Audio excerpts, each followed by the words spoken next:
आंदोलन 16 तारीख को होने वाला है पटियाला हाउस को। उसका कांच जो था वो ट्रांसपेरेंट था, बाहर से देख सकते थे कि अंदर क्या हो रहा है। 2017 पेपर बैलेट से ही चुनाव होगा, सीधी बात। यह सर ने जो बोला है संतोष पीछे होता उसका बहुत छोटा सा सार यह है कि ये जो आंदोलन है जो ईवीएम के खिलाफ चल रहा है, सिविल सोसाइटी ने एक कमीशन बनाया था जस्टिस मदन बी लोकुर साहब की अध्यक्षता में, जिसकी एक रिपोर्ट आई है citizen commission on election report EVM and VVPAT, और आदरणीय श्री प्रशांत भूषण साहब भी उसका एक अभिन्न अंग रहे हैं, हमारे बहुत सम्मानित साथी। तो उसमें भी जो बताया गया है बहुत सिंपल सा उसमें बताया गया है कि ईवीएम की जो मशीन है उनसे छेड़खानी हो सकती है, उनसे टेम्परिंग हो सकती है और उनसे free fair and transparent election संभव नहीं है। वो बड़ी रिपोर्ट, और जैसे मैंने पहले भी बताया कि उस रिपोर्ट में सुप्रीम कोर्ट के रिटायर्ड जजेस, हाई कोर्ट के जजेस, senior advocates, experts, IIT experts, साथ में सामाजिक कार्यकर्ता, इंजीनियर्स, डॉक्टर्स, सिविल सोसाइटी के बहुत ही सम्मानित लोग रहे हैं। और अभी तक 2 दिन पहले की है कि पहले 6,500 थे, लेकिन अब 7,400 लोगों ने साइन उस पर किया है, और ये देश के बड़े प्रबुद्ध लोग हैं जिन्होंने उसी की रिपोर्ट के विषय में आपने बताया। और आपने बताया कि राहुल गांधी जी से भी आज अभी मिले हैं सुबह, और उनसे कहा है कि आपको सामने आना पड़ेगा, एटलीस्ट या तो आप खुद आए सामने या फिर अपने लोगों को भेजें, क्योंकि अगर ईवीएम से चुनाव होता है तो आप जीत कर नहीं आ पाएंगे, आपकी जिम्मेदारी। आप आएंगे तो लोगों का हौसला बढ़ेगा। ये सारी चीज़ें उन्होंने की हैं, और जो हमारा आंदोलन 16 तारीख को होने वाला है पटियाला हाउस कोर्ट से दिल्ली सुप्रीम कोर्ट तक, आपका सपोर्ट हमारे उस आंदोलन में भी है, और इस आंदोलन में देश भर में जहाँ भी होगा आप हर तरह से हमारे साथ में रहेंगे। जस्टिस ईश्वरैया साहब ने ये सारी बातें बताई हैं, जो हिंदी में मैंने आपको सार उसका बताया। अब मैं चाहूँगा कि हमारे बीच में बहुत ही हमारे सम्मानित बहुत सीनियर साथी, मैं समझता हूँ जिनको सुनकर हमें बहुत हौसला मिलता है, और सुप्रीम कोर्ट में बहुत सीना तान के जो लड़ते हैं, आदरणीय श्री प्रशांत भूषण साहब सीनियर एडवोकेट, वो आए और अपनी बात आदरणीय प्रशांत भूषण ऐसा माइक लगा देना।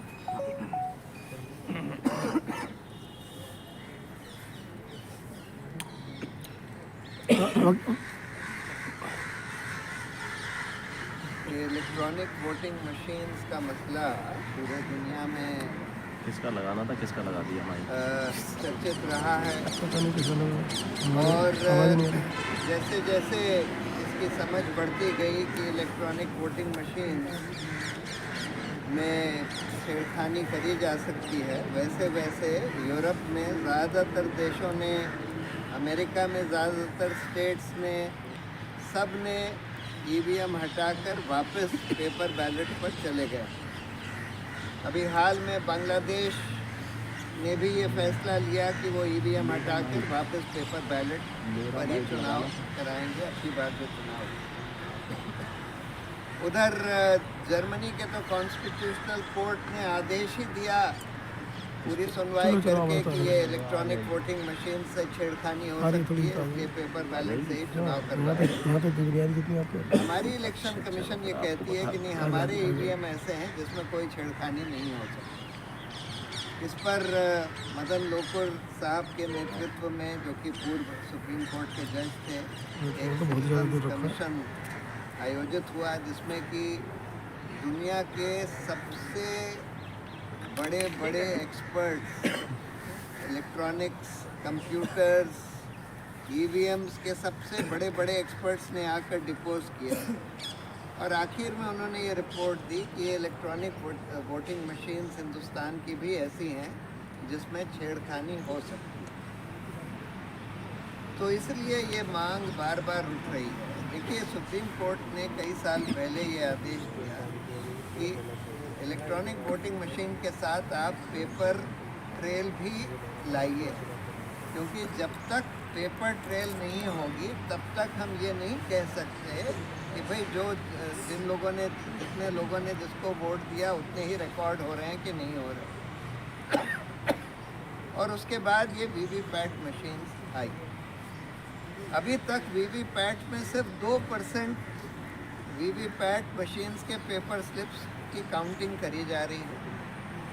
ये बार बार डिमांड किया गया कि भाई सारे वीवीपैट स्लिप को काउंट करिए, सिर्फ 2% क्यों है? इलेक्शन कमीशन कहता है नहीं, उसमें 2 दिन और लग जाएंगे चुनाव होने नतीजे आने में। अरे भाई, आप वैसे भी काउंटिंग जो है चुनाव होने के 1-1 महीने बाद करते हैं, 7 फेजेस में इलेक्शन करते हैं, 7-8 फेजेस में इलेक्शन होते हैं, तो 2 दिन और लग जाएंगे तो क्या बड़ी बात हो जाएगी। लेकिन वो कहते हैं कि नहीं, हम नहीं काउंट करेंगे। लेकिन मैं ये पहले मानता था कि अगर सारे वीवीपैट काउंट हो जाएं तो उसके बाद फिर रिज़ल्ट फ्री एंड फेयर हो जाएगा। लेकिन हाल में मैंने देखा, किसी ने आकर मुझे डेमोन्स्ट्रेट किया, एक डमी वीवीपैट मशीन लाए, एक डमी ईवीएम बनाया, एक डमी कंट्रोल यूनिट बनाया, और उन्होंने दिखाया कि अच्छा, ये बात मैंने रजिस्टर नहीं करी थी कि 2017 में वीवीपैट मशीन का डिज़ाइन बदल दिया गया। 2017 से पहले जो वीवीपैट मशीन थी, जिसमें आपको स्लिप दिखाई देती है सिंबल की, उसका कांच जो था वो ट्रांसपेरेंट था, बाहर से देख सकते थे कि अंदर क्या हो रहा है।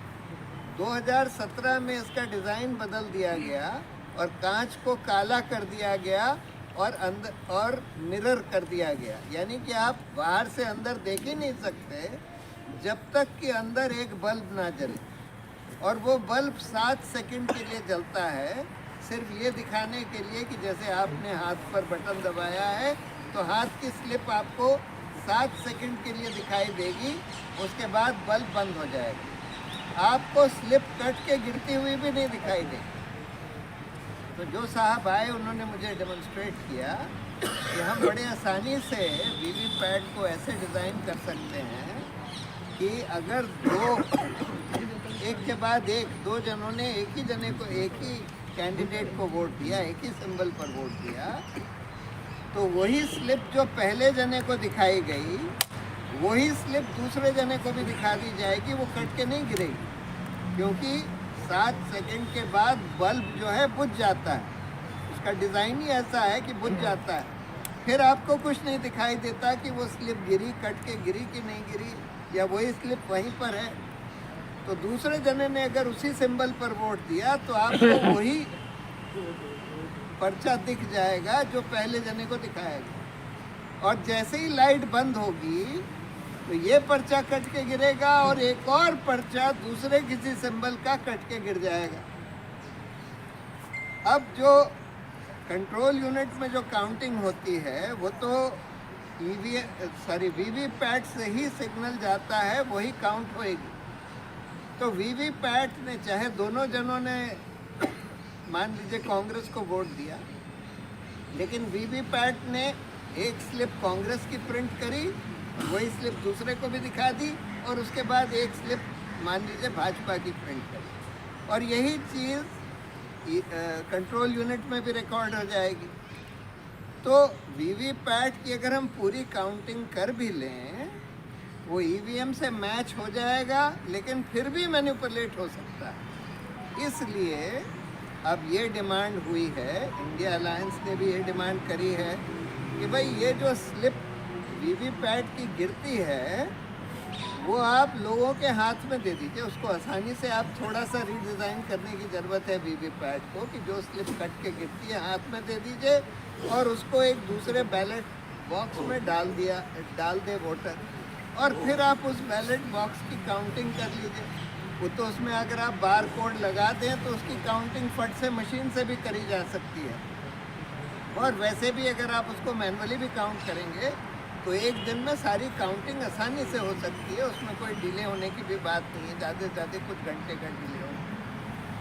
तो इसको इलेक्शन कमीशन बिल्कुल मान ही नहीं रही। उनसे एक और डिमांड करी गई है कि भाई आप हमारे इंडिपेंडेंट एक्सपर्ट्स को इसका हार्डवेयर सॉफ्टवेयर देखने दीजिए मशीन का, क्योंकि देखिए ये मशीन्स में वीवीपैट में भी कंट्रोल यूनिट में भी हार्डवेयर भी होता है और उसी हार्डवेयर में सॉफ्टवेयर भी होता है। इलेक्शन कमीशन कहती है कि नहीं इसमें ब्लूटूथ नहीं है तो बाहर से कोई डिवाइस उसमें कनेक्ट नहीं कर सकते। ब्लूटूथ ना भी हो तब भी आप उसके हार्डवेयर और सॉफ्टवेयर जो होता है उसमें ऐसा प्रोग्राम डाल सकते हैं। जैसे मैंने बताया कि दो अगर कंसेक्यूटिव नॉन बीजेपी वोट्स पड़ती हैं तो दोनों को वही स्लिप दिखा दी जाए और एक वोट नॉन बीजेपी को और एक वोट बीजेपी के पास चली जाए। ऐसा प्रोग्राम आसानी से डिज़ाइन किया जा सकता है। यही बात सिटीजन्स कमीशन ने भी कही और इसीलिए ये सवाल उठ रहा है कि क्यों ये सरकार और उनका इलेक्शन कमीशन इस बात को इतना ज़्यादा रेजिस्ट कर रहा है कि हम ना तो आपको मशीन को देखने देंगे और ना ही हम पेपर स्लिप आपके हाथ में देंगे वहाँ डालने के लिए, ना ही हम वीवीपैट की पूरी काउंटिंग करेंगे। सब चीज़ों को वो लोग रेजिस्ट कर रहे हैं और यहाँ तक जा रहे हैं कि मैंने उस आदमी ने जिसने डेमोन्स्ट्रेशन किया था उसका वीडियो अपने एक ट्वीट में डाल दिया और सरकार ने ट्विटर को लिख दिया कि भाई इस ट्वीट को हटा दीजिए।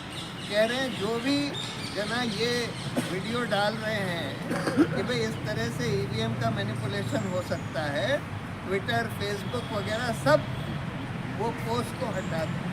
क्यों इस हद तक सरकार जा रही है कि लोगों को, जनता को ये दिखाने भी नहीं दे रही, बताने भी नहीं दे रही कि भाई इस तरह से ईवीएम का मैनिपुलेशन हो सकता है। तो इसलिए हमारा पूरा लोकतंत्र खतरे में है।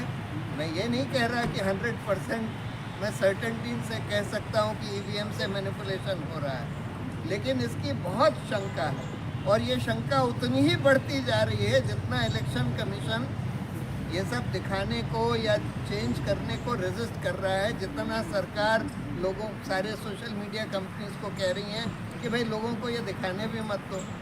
इसका मतलब ये है कि इसको कहते हैं चोर की दाढ़ी में तिनका। ज़रूर ऐसा इससे ये आशंका बढ़ गई है कि ये मैनिपुलेशन हो रहा है और इसीलिए अगर हमको लोकतंत्र को बचाना है इस देश में, ये सारी सिटीजन्स की जिम्मेदारी है। इसीलिए पूरे हिंदुस्तान में सिटीजन्स का बड़ा मूवमेंट होना चाहिए। पॉलिटिकल पार्टीज़ की भी जिम्मेदारी है, लेकिन आफ्टर ऑल लोकतंत्र तो हमारे लिए है। इसलिए पूरे देश में एक बड़ा पीपल्स मूवमेंट ईवीएम हटाओ लोकतंत्र बचाओ के नाम से चलना चाहिए और वापस पेपर बैलेट की तरफ चले जाए।